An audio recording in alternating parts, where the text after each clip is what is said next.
বাইতুল্লাহ নির্মাণ কিভাবে করবেন? মালিকরে জিজ্ঞাসা করছে, মালিক কি দিয়া বাইতুল্লাহ, আপনার চয়েসটা কি, আপনার রুচি কি? বাইতুল্লাহ গর্ত আপনার, আপনি কিভাবে চান, ডিজাইনটা কেমন হবে আপনি একটু বলে দেন। আদম আলাইহিস হযরত ইব্রাহিম নবীর প্রতি আল্লাহ পাক খুশি হয়ে বললেন, তুমি জিজ্ঞাসা করছো এই জন্য তোমাকে ধন্যবাদ। বাকি আমি চাই 5 পাহাড়ের দামি দামি পাথর দিয়া বাইতুল্লাহটা কি হোক, নির্মিত হোক। কয় পাহাড়ের? এবং প্রত্যেক পাথরের মধ্যে জান্নাতি পাথরের মিশ্রণ থাকবে। কোন 5 পাথর? এটা প্রত্যেকটা সহিহ হাদিসের মধ্যে আসছে। এর মধ্যে একটা হইল মক্কা শরীফে অবস্থিত, মক্কা থেকে 3.5 মাইল দূরে জাবালে হেরা, নাম শুনছেন না? হেরা পর্বত। এই হেরা পর্বতের পাথর। 2 নাম্বার পাহাড় ছিল জাবালে তুর, হযরতে মুসা নবীর সাথে যেই পাহাড়ের গল্প আসছে কোরআনে। 3 নাম্বার আপনার জুদি পর্বত, যেই জুদি পর্বতের কাছে নূহ নবীর নৌকা আপনার সমুদ্রে প্লাবনের পরে ঝুঁকেছিল, যেটা প্রায় তুরস্ক থেকে 850 মাইল উত্তরে অবস্থিত। 4 নাম্বার লেবানন, যেই পাহাড়ের নামে দেশের নাম হয়েছে কি লেবানন, লেবাননের পর্বত। 5 নাম্বার জুদি পর্বত, একটা হলো জুদি আর একটা হলো কি জুতি, তুরস্কের পাশে অবস্থিত। এই 5 পাহাড়কে আল্লাহ পাক পাহাড়ের পাথর দিয়া বাইতুল্লাহ নির্মাণের নির্দেশ দিলেন। ইব্রাহিম আলাইহিস সালাম বলেন, তাফসীরের কিতাবের মধ্যে আসছে যে মালিক আপনি এমন 5 পাহাড় নির্দিষ্ট করে দিলেন, এগুলার পাথর যদি আমি কালেকশন শুরু করি, কিয়ামত পর্যন্ত পাথর আনার কাজ শেষ হইব না। এক একটা পাথরের পাহাড়ের জায়গা থেকে আরেকটা পাহাড়ের দূরত্ব সর্বনিম্ন 2000-3000 কিলোমিটার। কথা বুঝছেন? শুধুমাত্র হেরান পর্বতটা 3.5 মাইল দূরে অবস্থিত। বলেন তো দেখি, তখন কি এরোপ্লেন ছিল, বিমান ছিল, এই আধুনিক বিজ্ঞানের যে সরঞ্জাম সেটা কি অবস্থান ছিল?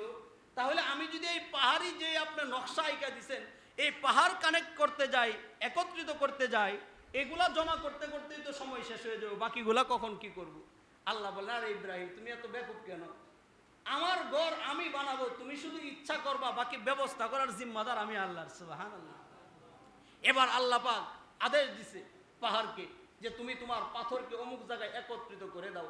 আদেশ দেওয়ার সাথে সাথে মুহূর্তের মধ্যে সমস্ত পাথরগুলা বাইতুল্লাহ এসে একত্রিত হয়ে গেছে। এবার প্রশ্ন জাগে, পাথরের কি আবার জান আসেনি? পাথরের কি আসেনি? পাথর লড়ে কিভাবে? হ্যাঁ, পাথরের মধ্যে জান আছে। পাথর বড় হয় এটা জানেননি আপনারা? যদি জান না থাকতো, রূহ না থাকতো, বড় হইতো কিভাবে? আরো যে জান আছে এটা কোরআনে কারীমের আয়াত দ্বারা প্রমাণিত। সূরা বাকারার 10 পৃষ্ঠা আসছে, যারা জানেন যে ইয়াহবিত মিন খাশিয়াতিল্লাহ, পাথরগুলো আল্লাহর ভয়ে কি করে? কান্না করে। যদি পাথরের রূহ না থাকে তাহলে কান্না করে কেমনে? কথা বুঝছেন আপনারা? তাহলে পাথরের রূহ আছে, জীবন আছে। আরো বুঝেন কিভাবে জীবন আছে। হযরতে মুসা নবী সমুদ্রেতে নামলেন গোসল করার জন্য। মুসা নবীর এলাকার আশপাশের মানুষরা অপবাদ দিল যে মুসা নবীর যে কোনো একটা বিষয়ে, লজ্জা স্থানের বিষয়ে একটা বিষয় নাই, এমন একটা আবদার করলো মুসা নবীর কিছু দুষ্ট উম্মতেরা। আল্লাহ পাক মুসা নবীর ওই জিনিস আছেন এটার প্রমাণ দেখানোর জন্য মুসা নবী নামছেন সমুদ্রে গোসল করার জন্য। লুঙ্গি এবং কাপড় রাখছে পাথরের উপরে, গোসল করে যখন উঠছে পাথর মুসা নবীর লুঙ্গি নিয়ে দৌড় দিচ্ছে। কথা বুঝছেন? এবার সমস্ত মানুষরা মুসা নবীর আপনার যেই জিনিসটা আল্লাহ প্রমাণ করতে চাইছিলেন সেটা সবার মধ্যে কি হয়ে গেছে? প্রমাণ হয়ে গেছে। তাহলে পাথরের যদি জান না থাকতো পাথরেরই দৌড় দিতে পারতো না। আল্লাহ পাকের আদেশ দিছে, আল্লাহর আদেশ পাইলে গোটা পৃথিবী চলমান, আল্লাহর আদেশ পাইলে গোটা পৃথিবী প্রবাহমান, আল্লাহর আদেশ পাইলে গোটা পৃথিবী নিষ্ক্রিয়। তার আদেশের বাইরে কোনো কিছু চলে না। মেরে মুহতারাম ভাই, এরপরে সমস্ত পাথরগুলা একত্রিত হইল। পাথরগুলা দিয়া মক্কার মধ্যে তখন 6500 পাহাড় ছিল। কত হাজার পাহাড়? ইব্রাহিম নবী যে পায় নাই, না পাওয়ার অন্যতম কারণ এটা। কিভাবে পাবে 6500 পাহাড়? কোন পাহাড়ের নিচে নূহ নবীর বন্যার পরে বাইতুল্লাহ চাপা পড়ে আছে এটা জানা সম্ভব না। আল্লাহ পাক স্থান নির্দিষ্ট করলেন, পাথর নির্দিষ্ট করে দিলেন। এবার আল্লাহ পাক ইব্রাহিম নবী এটার মূল কারিগর, তার যুগালদাতা হইল ইসমাইল জবিহুল্লাহ, তার সন্তান। এবার বানাইতে গেলে উপরের অংশটুকু বানাইবেন কিভাবে? উপরের অংশটুকু কিভাবে বানাইবেন? এতটুকু না নাগার পাইবেন। উপরে বানাইতে গেলে কি পাতে? এটা সিলিং বা চাং পাততে হয় না? চাং পাততে হয়। এবার উপরে কিভাবে ইব্রাহিম নবী যাবেন? আল্লাহ বললেন তাতেও টেনশনের কারণ নাই। আল্লাহ পাক রব্বুল আলামিন ওই যে জান্নাত থেকে কালো পাথর পাঠায় দিছে, পাথরের মধ্যে দাঁড়া, মনে মনে বলে আধাত উপরে যাও, পাথর সাথে সাথে আধাত উপরে চলে যায়, লিফট হয়ে গেছে। মনে মনে বলে আধা হাত নিচে যাও, আধা হাত নিচে যা, একেবারে যতক্ষণ পর্যন্ত বাইতুল্লাহ নির্মাণ সমাপ্ত না হয় ততক্ষণ পর্যন্ত এই পাথর দিয়া সমস্ত কাজ সমাপ্ত করলেন। সংক্ষিপ্ত আকারে বলি, সময় সংক্ষিপ্ত। সমাপ্ত করার পরে বলে, মালিক আপনি কবুল করিয়ে আনেন। রব্বানা তাকাব্বাল মিন্না ইন্নাকা আনতাস সামিউল আলিম। মালিক আপনার নির্দেশ ছিল, আমি পালন করেছি, বাকি কবুলের মালিক আপনি। আল্লাহ বলেন, শুধু কবুল করছি তাই না, আমি তোমাকে গোটা জাতির জন্য আন্তর্জাতিক জাতীয় পিতা হিসাবে স্বীকৃতি দিয়ে দিলাম। وَإِذْ جَعَلْنَا الْبَيْتَ مَثَابَةً لِلنَّاسِ وَأَمْنًا وَإِذْ جَعَلْنَا الْبَيْتَ مَثَابَةً لِلنَّاسِ وَأَمْنًا وَاتَّخِذُوا مِن مَّقَامِ إِبْرَاهِيمَ مُصَلًّى। আরে ইব্রাহিম, তোমার আমি কেমন দামি বানাই দেখো। তুমি যেই পাথরের উপর দাঁড়াইয়া বাইতুল্লাহ নির্মাণ করলা, আমি কিয়ামত পর্যন্ত ওই পাথরটাকে বাইতুল্লাহর সামনে আমি ইতিহাস হিসাবে সাব্যস্ত করিয়া দিলাম। শুধু তাই না, পাথরের উপর দাঁড়াইয়া দোয়া করলেন, দোয়া কবুল হয়। সাথে সাথে আল্লাহ পাক ইব্রাহিম নবীর ছাপ পাথরের মধ্যে দেখছেন নি আপনারা যারা গেছেন, ওই যে এখনো যেটা মাকামে ইব্রাহিম, হাজরে আসওয়াদের সামনে যে পাথরটা বেষ্টিত আছে, যে কিয়ামত পর্যন্ত যত মানুষ বাইতুল্লাহর দিকে যায়, সেখানে যাওয়ার পরে সমস্ত বিধিবিধান পালন করার সাথে সাথে আব্বাজান ইব্রাহিমকে স্মরণ করা ছাড়া বিকল্প কোনো পথ নাই। সুবহানাল্লাহ। আল্লাহ সেটাই ইঙ্গিত করিয়া বলেন, ইন্না আউওয়ালা বাইতি উদিয়া লিন-নাস। তাহলে 1 নাম্বার বাইতুল্লাহ নির্মাণ করলেন ফেরেশতা, 2 নাম্বার হযরতে আদম, 3 নাম্বার হযরতে শীশ, 4র্থ নাম্বার হযরতে ইব্রাহিম ইসমাইল নির্মাণ করলেন। 5ম নাম্বার কিছুদিন পর বনু আমালেকা এক গোত্র নির্মাণ করেন ধ্বংস হয়ে যাওয়ার পর। 6ষ্ঠ নাম্বার বনু ইয়াকুত, 7ম নাম্বার বনু যুলহুলাইফা, 8ম নাম্বার নির্মাণ করতে করতে কুরাইশদের জামানা চলে আসছে। নবীজির বয়স তখন 35। কত বছর? নবীজির বয়স তখন 35। কুরাইশরা চাইলো বাইতুল্লাহটাকে আরেকটু সৌন্দর্য বাড়াই, নতুন করে বাইতুল্লাহ নির্মাণ করি। সিদ্ধান্ত হয়ে যা, বাইতুল্লাহ নির্মাণের প্রস্তুতি নিয়ে নেই। নবীজি তখনও পর্যন্ত নবী হয় নাই, দেখেন নবীজির প্রতি কেমন বিশ্বাস। এবার বাইতুল্লাহর মধ্যে হাজরা আসওয়াদ নাম শুনছেন না, পাথর, কালো পাথর যেটা জান্নাত থেকে আসছে, এটা বসাইবে কে? এটা কে বসাইবে? বিশাল এক গন্ডগোল লাগছে মক্কাতে, কারণ এটা তো অত্যন্ত দামি কাজ। হাজরা আসওয়াদ যিনি বসাইবে তার পাওয়ার কিয়ামত পর্যন্ত থেকে যাবে সামাজিকভাবে। আর তৎকালীন মক্কাতে সামাজিক পাওয়ার, সামাজিক বংশ পরম্পর পাওয়ারফুল দিয়ে মানুষ কি করত? বসবাস করত। হাজরা আসওয়াদ কে বসাইবে, বিশাল গন্ডগোল চলতেছে। এবার প্রত্যেকেই সিদ্ধান্ত নিল, আগামীকালকে যিনি সর্বপ্রথম বাইতুল্লাহর 2টা গেট, একটা পূর্ব দিক থেকে আর একটা পশ্চিম দিক থেকে, এই পূর্ব দিকের গেট দিয়ে যিনি সর্বপ্রথম প্রবেশ করবেন, তিনি এই পাথর কি করবেন? জায়গা মতো বসায় দিবেন। সবাই মেনে নিলেন। মুহাম্মদুর রাসূলুল্লাহ কিন্তু মিটিংয়ে উপস্থিত না। কোনো ব্যক্তি মুহাম্মদকে বলে দিছে, বিষয়টা এমন না।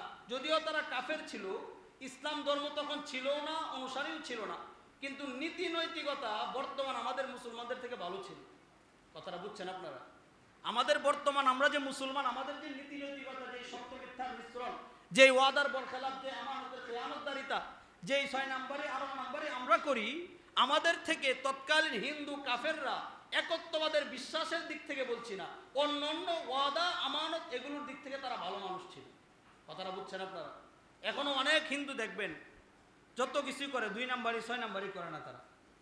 তাদের মিষ্টির মধ্যে তারা ভেজাল দেয়, এই জন্য হিন্দু মানুষের মিষ্টির দোকান খুব ভালো চলতেছে। কিন্তু আমরা মুসলমান আমাদের ব্যবসা করতে গিয়ে আগে চিন্তা করি ভেজালটা কি পরিমাণ দিতে পারবো এখানে। নীতি নৈতিকতায় তারা ভালো ছিল। কেউ বলে নাই মোহাম্মদকে আগামীকালকে সুবে সাদিকের সময় হঠাৎ করে দেখে উত্তর গেট দিয়ে মুহাম্মদুর রাসূলুল্লাহ প্রবেশ করতেছে। সকলে চিৎকার দিয়ে বললেন, আল্লাহ, আল্লাহর শপথ করে বলি, আজকে যে সত্তা প্রবেশ করেছে তার সিদ্ধান্তকে আমরা আমাদের চূড়ান্ত সিদ্ধান্ত বলে মানিয়ে আনি। কথা বুঝছেন নি আপনারা? তাহলে চূড়ান্ত সিদ্ধান্ত হয়ে গেছে, মুহাম্মদ হাজরা আসওয়াদ পাথর বসাইবে। আল্লাহ তার ব্রেনে দিয়ে দিছে মেজাজে যে কিভাবে করা যায়। একটা চাদর বিছাইলেন, চাদর বিছানোর পরে নিজের হাতে পাথরটা রাখলেন। মূল কাজ নবীজি করলেন, আশপাশের কাজ আশপাশের লোক দিয়ে করায়া তিনি এক চূড়ান্ত পর্যায়ের ইতিহাস সাক্ষী সিদ্ধান্ত দিয়ে দিলেন। পাথর বসাইলেন নিজে। এবার সব গোত্ররে বললেন, প্রত্যেক গোত্রের প্রধান, প্রায় 36টা গোত্র ছিল, প্রত্যেকেই চাদরের কর্নারে ধরো। প্রত্যেকেই কি করলেন? চাদরের কর্নারে কর্নারে ধরেছে। সবাই কি সম্পৃক্ত হইল নি কাজে? এবার নিয়ে গেছেন যেখানে পাথর বসাইবে, সেখানে গিয়ে এবার নবীজি পাথরটা উঠায় বসায় দিলেন। বলেন তো দেখিন, হাজরে আসওয়াদ পাথর উঠাইলো কে? হাজরে আসওয়াদ পাথর বসাইলো কে? টানলো কে? বোঝাটা সব বহন করাইলেন কুরাইশদেরকে দিয়া। মুহাম্মদুর রাসূলুল্লাহ উঠাইলেন, বসাইলেন। আল্লাহ বলেন এটা আমার কুদরত। সুবহান। তাহলে মুহাম্মদুর রাসূলুল্লাহ অষ্টমবার বাইতুল্লাহ নির্মাণ করলেন। মুহাম্মদুর রাসূলুল্লাহর পরে, রাসূলুল্লাহ সাল্লাল্লাহু আলাইহি ওয়াসাল্লামের আগেই ষষ্ঠবার বনে আমেরিকা যখন বাইতুল্লাহ নির্মাণ করেন, তখন দুইটা জিনিস বাদ দিয়া দিছিল বাইতুল্লাহ থেকে। একটু বুঝার চেষ্টা করেন। হাতিমে কাবা নাম শুনছেন না আপনারা? হাতিমে কাবা মানে এটা কাবার অংশ ছিল। ওই যে উত্তর পাশে যে জায়গাটা, এটা কাবার অংশ ছিল। তো ওই যে বারবার নির্মিত হওয়ার পরে ষষ্ঠবার নির্মাণের সময় এটাকে কাবার অংশ থেকে বাদ দিয়ে দিছে। বাকি রাসূলুল্লাহ সাল্লাল্লাহু আলাইহি ওয়াসাল্লাম জীবদ্দশায় কেন এটাকে কাবার মধ্যে ঢুকাইলেন না, এটা হলো প্রশ্ন। যদি এটা কাবার অংশই নিশ্চিত হয়, রাসূলুল্লাহকে আল্লাহ জানাইছেন, রাসূলুল্লাহ জানেন, সব কিছু হওয়ার পরেও নবীজি কেন কাবার ভিতরে হাত লাগাইলেন না? কেন এটাকে বাইতুল্লাহর মধ্যে নবীজি জীবদ্দশায় ঢুকাইলেন না? এই জন্য ঢুকাইছেন না যে নবীজি যদি জীবদ্দশায় বাইতুল্লাহকে সংস্করণ করতে যা, এটার ভিতরে ঢুকা, নতুন মুসলমান যারা ছিল তারা ইসলাম থেকে বের হয়ে যাওয়ার সম্ভাবনা ছিল। এটা কেমন দিনের মধ্যে ঢুকলাম, যেই দিনের রবের গড়ের মধ্যে শুধু পরিবর্তন হয়। কথাটা বলছি, যেই দিনের রসুল উপস্থিত এখানে বাইতুল্লাহর মধ্যে পরিবর্তন। এটা নতুন মুসলমান যারা, যেমন যাকাতের বিধান পরে আসছে, প্রথমে আসে নাই। কারণ অনেক জিহাদের বিধান পরে আসছে।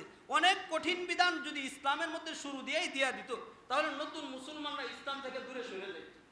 এই হিকমতের কারণে রাসূলুল্লাহ জানার পরেও ওই যে হাতিমে কাবা, যেটা কাবার অংশ, এটাকে কাবার মধ্যে কি করেন নাই?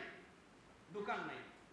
কিন্তু নবীজি আম্মাজান আয়েশাকে বলেন, সহিহ বুখারীর বর্ণনা, আম্মাজান আয়েশাকে বলে, আয়েশা, আমার মনে যদি আমার কখনো সমর্থ সুযোগ হইতো, আমি এই কাবার মূল অংশটাকে কাবার মধ্যে ঢুকাই দিতাম। কথাটা বুঝছেন? আল্লাহ পাকে যে অংশটা রাখছে, এটাকে কি বাদ দেওয়া যায়? কথা বলেন। আমার মনে যদি সুযোগ হইতো আমি ঢুকাই দিতাম। যাই হোক, আম্মাজান আয়েশা তো নবীজির স্ত্রী। সুবহানাল্লাহ। নবীজির আম্মাজান আয়েশার এক বাগিনা ছিল আব্দুল্লাহ ইবনে জুবায়ের, আসমা বিনতে আবু বকরের মেয়ে। আবু বকরের দুই মেয়ে ছিল, একজন আসমা, একজন আয়েশা। আসমার ছেলে ছিল আব্দুল্লাহ।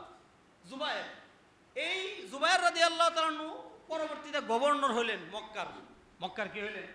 তিনি গভর্নর হওয়ার পরে আম্মাজান আয়েশা তার কথাটা বললেন যে নবীজি বলছিল যদি নবীজির সুযোগ থাকে এই অংশটাকে কাবার মধ্যে ঢুকাই। জুবায়ের রাদিয়াল্লাহু তাআলা কি বলো, তাই নাকি? হ্যাঁ। এবার জুবায়ের রাদিয়াল্লাহু তাআলা সংস্করণ কইরা এই কাবাটাকে ঢুকায়া দিলেন, এবং পশ্চিম দিকের দরজাটা ইব্রাহিম নবীর সময় ছিল, পরবর্তীতে বন্ধ হয়ে যা, এই পশ্চিমের দরজাটাও আপনার জুবায়ের রাদিয়াল্লাহু তাআলা কি করেছেন? খুলে দিয়েছে। তাহলে যেই দুইটা তিনটা পরিবর্তন হয়েছিল, জুবায়ের রাদিয়াল্লাহু তাআলা নির্মাণের নবমতম যে নির্মাণ, এটার মধ্যে পুরাপুরি হযরতে ইব্রাহিম নবী এবং ফেরেশতাদের বাইতুল্লাহ নির্মাণের যে অবকাঠামো পুরাপুরি রূপ পাইছে কার নির্মাণের সময়? জুবায়ের রাদিয়াল্লাহু তাআলা নির্মাণের সময়, 9 নাম্বার নির্মাণের সময়। এবার সব ঠিকঠাক হয়ে গেছে একেবারে। বাইতুল্লাহ আল্লাহ যেভাবে যতটুকু জায়গায় নির্মাণ করেছিলেন, নবমতম নির্মাণে গিয়া হুবহু সেই নির্মাণের অবকাঠামো দাঁড় হয়েছে। সমস্যা হইল, কিছুদিন পরে এক বক্ত মক্কার ক্ষমতায় আসলো, হাজ্জাজ বিন ইউসুফ। কে? হাজ্জাজ বিন ইউসুফ। সে যখন গভর্নর হইল, সে গভর্নর হওয়ার পরে তিনি হাজ্জাজ বিন ইউসুফ যে গভর্নর হওয়ার পরে মক্কার কোনো মানুষ তার হাতে বায়াত হয় না। সকলেই ইবনে জুবায়ের রাদিয়াল্লাহু তাআলা বায়াত গ্রহণ করেছে। বায়াত মানে হলো তার ক্ষমতা মেনে নেওয়া, তার রাষ্ট্র পরিচালনা মেনে নেওয়া, তার সব দায়িত্ব মেনে নেওয়া। তার হাতে সে বায়াত গ্রহণ করেন এই জিদ্দে। এবং তিনি চাইলেন যে কোনোভাবে আগের গভর্নরের কোনো স্থাপনা রাখা যাবে না। কথা বুঝলেন? আপনারা যে রাজনীতি করেন বর্তমানে, এই সমস্ত রাজনীতি আরো হাজার হাজার বছর আগে শিক্ষা আছে। কথা বুঝছেন? এগুলা রাজনীতি ওইখান থেকেই তারা পরিচালনা করে। কথা বুঝছেন? দেখেন না, একদল ক্ষমতায় আসে, আগের দলের কোনো স্থাপনার নাম নিশানা রাখে না। আবার পরের দল আসবে, পরবর্তী এসে এগুলার একবারে সব নির্মাণ করবে। মাঝখানে শুধুমাত্র জনগণের অর্থ আর সম্পদ নষ্ট হবে। এই যে নির্মাণের সংস্করণ করেন আপনারা, অমুকে করছে এই জন্য এটা রাখা যাবে না, ভালো হলেও রাখা যাবে না। অমুকে করছে এটা ভালো হলেও বাদ দিতে হবে। এই যে বারবার অদল কদল, এই সম্পত্তিটা কার? আপনার না জনগণের? এটা কি জায়েজ? হারাম কাজ। আপনার মনোরঞ্জনের জন্য, আপনার দলের পাওয়ারে, আপনার নিজস্ব নাম ক্রেডিটের জন্য আপনি একটা স্থাপনা ভেঙে দিলেন, হয়তো রাষ্ট্রের সম্পদ নষ্ট করলেন। এটা কিভাবে জায়েজ হয়? হালাল কিভাবে? এটা হারাম কাজ। যাই হোক, ওই যে হাজ্জাজ বিন ইউসুফ আসার পরে তিনি জুবায়ের রাদিয়াল্লাহু তাআলা আনহু যেইভাবে বাইতুল্লাহর পুরা নির্মাণের অবকাঠামো দিয়েছিলেন, পুরাটাকে বের করে দিলেন। আবার হাতিমে কাবাকে কাবা থেকে বের করে দিলেন, আর দ্বিতীয় পশ্চিম দিকের দরজা বন্ধ করে দিলেন। তাহলে এটা কততম নির্মাণ? কথা বলে না। দশমতম। কততম?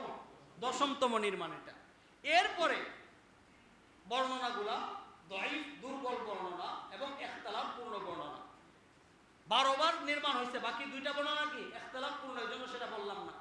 ইমামে মালিক রহমতুল্লাহ আলাইহি, যিনি 4 মাযহাবের এক মাযহাবের ইমাম, ইমাম মালিকের জামানায় উসমানীয় খেলাফতের শাসক গেলেন মক্কায়। যাওয়ার পরে বললেন, আমরা বাইতুল্লাহটাকে আবার ইবনে জুবায়েরের যে নবম নির্মাণ ছিল, বাবা ইব্রাহিম যেভাবে স্থাপনা করেছিলেন, এইভাবে রূপ দিতে চাই। কি বলেন আপনারা? বাদশাকে ইমাম মালিকরে বললেন।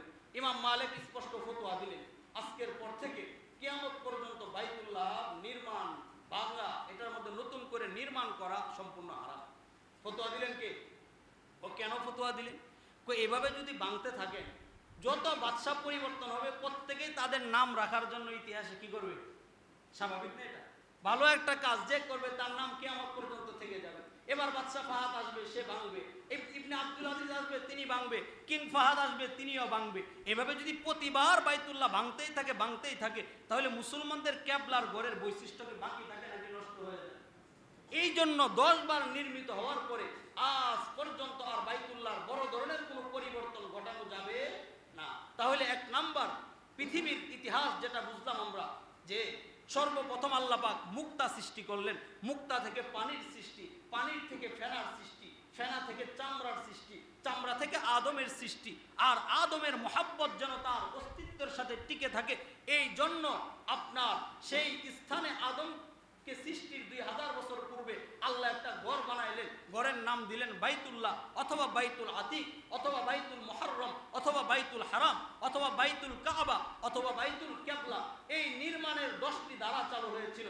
সর্বপ্রথম ফেরেশতা নির্মাণ করেন, দ্বিতীয়বার আব্বাজান আদম বানান, তৃতীয়বার হযরতে শীষ বানান, চতুর্থবার হযরতে ইব্রাহিম এবং ইসমাইল বানান, পঞ্চমবার বনু আমালিকা বানান, 6 নাম্বার আপনার বনু জুরাইমা বানান, 7 নাম্বার বনু আলিকা নির্মাণ করেন, 8ম্বার রাসূলুল্লাহ সহ বনি কুরাইশ গোত্র নির্মাণ করেন, 9মতম হযরতে জুবায়ের রাদিয়াল্লাহু তাআলা আনহু আম্মাজান আয়েশার বাগিনা, তিনি নির্মাণ করেন, 10মবার হাজ্জাজ বিন ইউসুফ নির্মাণ করেন। তাহলে বর্তমান যে কাবা প্রতিষ্ঠিত আছে, এটা কার নির্মিত? হাজ্জাজ বিন ইউসুফ। এই তাদের নির্মিত কাবার উপর আমরা কি আছি? প্রতিষ্ঠিত আছি। আল্লাহ পাক এটা বুঝাইতে গিয়ে কোরআনে কারিমে বলেন, ইন্না আউওয়ালা বাইতি উদিয়া লিন-নাস, নিশ্চয় পৃথিবীবাসীর জন্য সর্বপ্রথম ঘর বানাইলাম, যে ঘরের আশপাশে বরকত আর রহমত দ্বারা আমি ভরপুর করিয়া দিলাম। বলেন তো, এই কোরআনে কারিমের ঘর দ্বারা কোন ঘর উদ্দেশ্য? কথা বলেন, বাইতুল্লাহ। এরপরে আল্লাহ বলেন, উদিয়া লিন-নাস লাল্লাযী বিবাক্কা, বাক্কা শহরে অবস্থিত। বাক্কা, মক্কার পুরা শহরের নাম ছিল মক্কা, আর শুধু ওই জায়গাটার নাম ছিল বাক্কা। যতটুকুর মধ্যে কাবা নির্মিত, এই এলাকার নাম হয় না এরকম, পুরাটার নাম বাড্ডা, এখানে আনন্দনগর, আফতাবনগর। কাবাটা যেখানে নির্মিত, এটার নাম বাক্কা, এই জন্য আল্লাহ বাক্কা বলছে। অথবা মক্কার পূর্ববর্তী নাম ছিল কি? বাক্কা। নাম চেঞ্জ হয় না। চট্টগ্রামের পূর্বের নাম কি ছিল? ইসলামাবাদ। ঢাকার শহরের পূর্বের নাম ছিল জাহাঙ্গীরনগর। এরপরে আপনার নোয়াখালীর নাম ছিল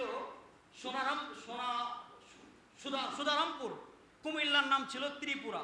এই যে নামের চেঞ্জ, পূর্বে এক নাম থেকে পরবর্তীতে নাম কি হয়ে যায়? চেঞ্জ হয়ে যায়। ঠিক মক্কার পূর্ববর্তী নাম ছিল বাক্কা, পরবর্তীতে এটা মক্কা নাম হিসাবে কি করছে? প্রসিদ্ধ অর্জন করেছে। মেরে মুহতারাম ভাই, যেহেতু হজ্জের মৌসুম চলতেছে, মোটামুটি আমরা বাইতুল্লাহর ইতিহাসটা কিছুটা বুঝতে পারছি। বাইতুল্লাহর ইতিহাস সম্পর্কে আরো জানার জন্য অনেক সুন্দর সুন্দর বই বের হয়েছে। রাহনুমা প্রকাশনী থেকে বাইতুল্লাহর ইতিহাস বের হয়েছে, সেগুলা পড়েন। বাইতুল্লাহর মহাব্বত, বাইতুল্লাহর আজমত, বাইতুল্লাহর প্রতি আন্তরিকতা, আল্লাহর ঘরের প্রতি মহাব্বত, নিজের সৃষ্টির অস্তিত্বের প্রতি অস্তিত্ব ধারণের যে ইতিহাস, এটা যত বেশি জানবেন নিজেকে নিজের তত বেশি কি মনে হবে? দামি মনে হবে। আল্লাহ পাক আমাদেরকে এই কথাগুলোর উপর আমল করার তৌফিক দান করুক। নাসরুম মিনাল্লাহি ফাতহুন করিব। আসসালামু আলাইকুম ওয়া রাহমাতুল্লাহি ওয়া বারাকাতুহু।